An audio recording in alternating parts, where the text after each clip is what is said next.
the question is, why would you want to invest in a country like Ghana? And not only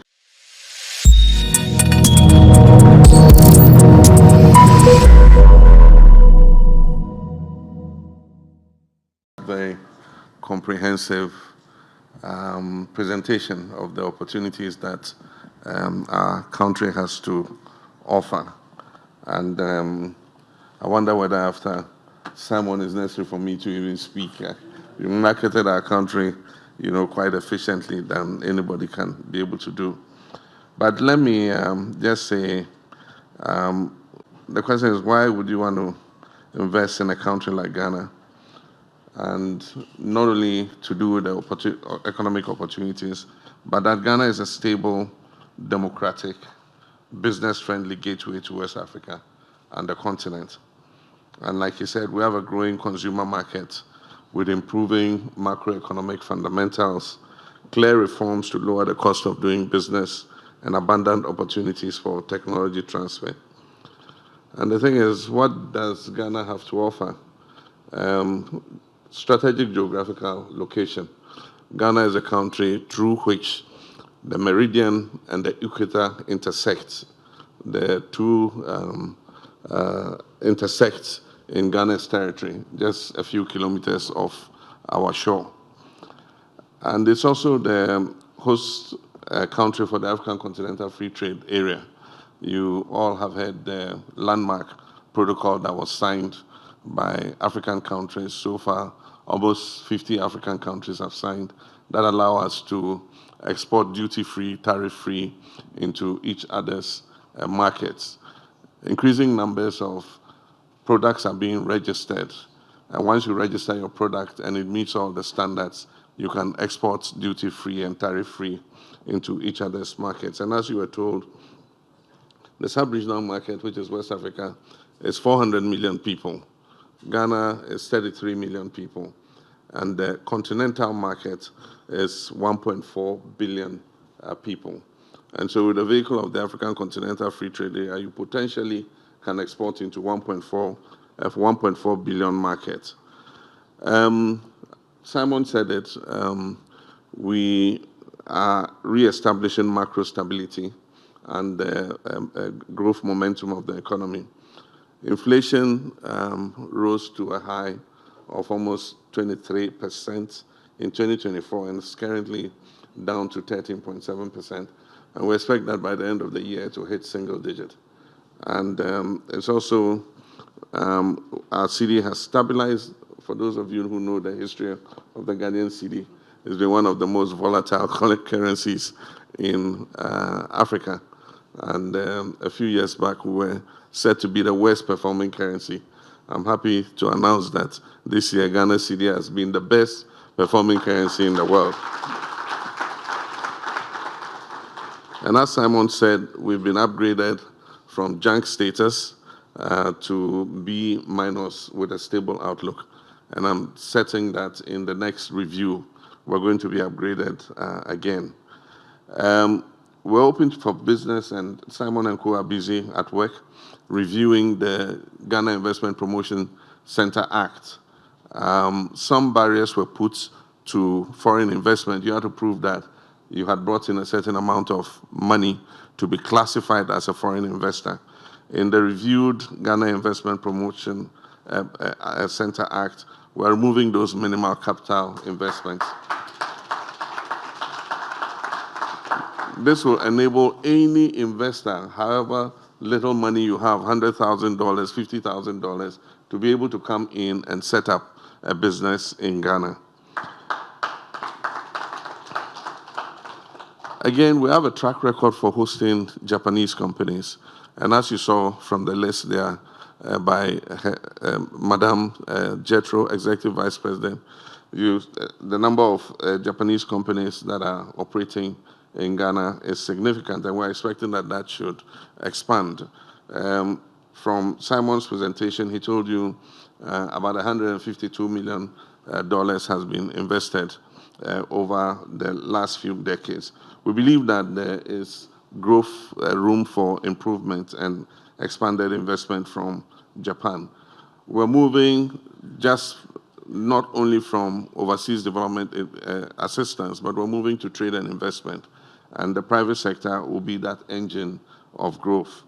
And so trade between our two countries grew by over 24% from 2020 to 2024. That is quite a significant jump. Priority sectors, Simon mentioned, Japan has a comparative advantage when it comes to automobile manufacturing. And like I said, using the opportunity to be able to export into not only our sub-region, but into Africa, then Ghana becomes a good place for local assembly of automotive products. And already we have Japanese companies that are based in Ghana and assembling for the local market and also for exporting to the sub-region. Brands like Toyota, the Honda is there, and several other ones. He mentioned the area of agribusiness and agro-processing. Of course, that is one of the main focus in terms of economic transformation. Ghana has a comparative advantage when it comes to agriculture and agribusiness in terms of available arable lands, in terms of sunshine, in terms of water. We have the world's largest man-made lake. It's one of the things we were taught in school, the Volta Lake. And our first president had quite a good dream about what he wanted to do with that lake. And we're going to capture that in what I talk about when I talk about the Volta Economic Corridor. We have millions of hectares of land that border that huge lake. And the water can be used to bring about 2 million hectares of land under irrigation. But also, we intend to establish industrial parks, so that we can process agri-products. We can invest in textile manufacture for export into the EU markets, into the American markets, and other places. Fortunately, we got slapped with only a 15% tariff by President Trump. And so Ghana is still competitive when it comes to exporting into the American market. And so, like I said, the economic corridor would include manufacturing and industrial parks. And we already have 2 industrial parks. We have the Free Zones Enclave. We have the Tema Industrial Park. But there's a new one that has come up, which is the Dawa Industrial Park. And already the anchor tenants have built and are producing, and several other companies are setting up for producing in Ghana and exporting into the African and foreign market. One of the major areas, growth areas for Ghana is in energy. And Ghana has a comparative advantage when it comes to energy production. Our first president was the first to establish the Akosombo Hydroelectric Dam, which is a 1,020 megawatt hydroelectric power plant. We have subsequently had other hydro plants, including the Pong hydroelectric power plant and then the Bui hydroelectric power plant. So there are 3 of them. But after a while, we realized that these hydro plants were not enough to supply the energy needs of Ghana. And so we went into thermal production. The good news is that once we went into thermal production, side by side, we discovered huge quantities of oil and gas. And we took a decision to utilize the gas for power production. And so we have a gas-to-power policy. And so our thermal plants are being run on gas. We're bringing new gas fields into operation. And because we're members of the West African Power Pool, our energy transmission systems are interconnected with our neighboring countries. And so any excess of power we're able to produce, we can evacuate and sell to our neighboring countries because we have a comparative advantage when it comes to power. Our cost is much lower than they can produce it themselves using fuel oils. Ghana has 3 important ports. One is the old Tema ports. There are 2 ports in Tema, if for most people don't know that. We have the old port that was built by President Kwame Nkrumah, which is a smaller one. And recently we built a much bigger port, which is the MPS port. So there are 2 ports in Tema. And then we also have the port in Takoradi. Currently, the port in Tema, the MPS port, is one of the best performing ports in Africa. and it is able to accommodate the largest cargo ships that exist in this world. This year, about 3 of those cargo ships, the largest in the world, have berthed in Tema to lighten, because we have a deep draft, and so they're able to come into Tema and lighten the cargo before they move to our sister ports in Nigeria, Apapa, Lomé, and Cote d'Ivoire.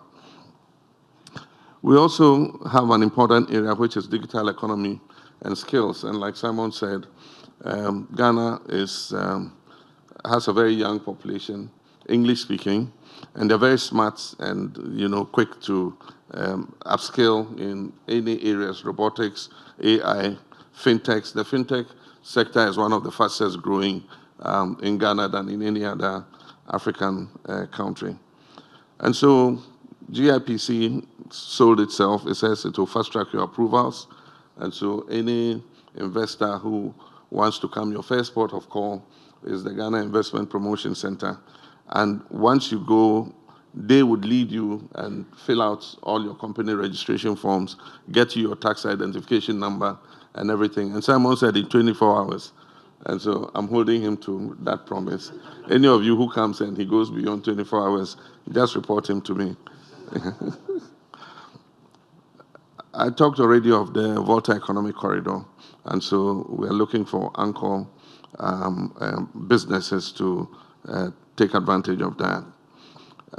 We also have the opportunities for mitigating your risk by doing PPPs. That is, government will partner with you to invest if you are interested. We currently do not provide sovereign guarantees in terms of borrowing, but our guarantees are that your business, will be protected and will not be expropriated. We also have blended finance for huge projects, and so that is available. We have local partnership, and as you were told, some of our big businessmen are here, and so setting up joint ventures with Ghanaian businessmen who know the terrain and would be something that is useful. And so I invite you to pilot with that. Select any of the areas. If it's automotive, if it's agro-processing, it is investment in green transition, you can join us and partner to be able to do that. You can use Ghana, as I said, as your West African hub and locate your regional office in Ghana or your production line in Ghana for export into the sub-region. You can also invest with our universities and vocational institutions to establish training centers that will be tied to whatever investments that you want to do. Ghana is a land of opportunity, and many nationals from all over the world are investing in Ghana. As I said, we wish to, because of the discipline, quality standards, and industrial wisdom that Japanese businessmen have, we wish to encourage Japanese businessmen to look towards Ghana. Africa is the next frontier for investment. Most parts of the world are saturated when it comes to investment. Africa is opening up, is growing, and is a place that Japan should be looking at. And so let us marry Japanese precision with Ghanaian potential and create a win-win situation for ourselves. Before I take my seat, my minister's advisors, CEO of GIPC, Ghana Export Promotion Agency, and our ambassadors will all be in this room after we finish this opening session, and they'll be happy to sit with you and discuss further what the opportunities are in Ghana. My copyright, Ghana is open for business, is here, and I don't charge for it anyway, so we're open for business 24 hours a day, and at this decisive moment in our history, we're working towards the economic transformation of Ghana. Our nation is embracing a bold vision, one that harnesses innovation, industrialization, and regional integration to unlock the full potential of our people and our resources. Our vision is anchored in our 10 billion big push And the $10 billion Big Push is a program to improve the infrastructure of our country, especially in the road sector, in the industrial sector, agro-processing space, and all that. So we're investing $2 billion a year in infrastructure development. And already you've heard about the 24-hour economic policy, where we'll give incentives to businesses that are prepared to invest and to run more than the 8-hour working cycle. And then we're looking to accelerate industrial growth, ensure food security, enhance supply chain and value addition, and position Ghana as the manufacturing and export hub of Africa. And so on this note, I am happy to declare the Presidential Investment Forum on the sidelines of TICAD 9 duly open. I thank you. Long live Ghana and Japan partnership. Shall we do it better?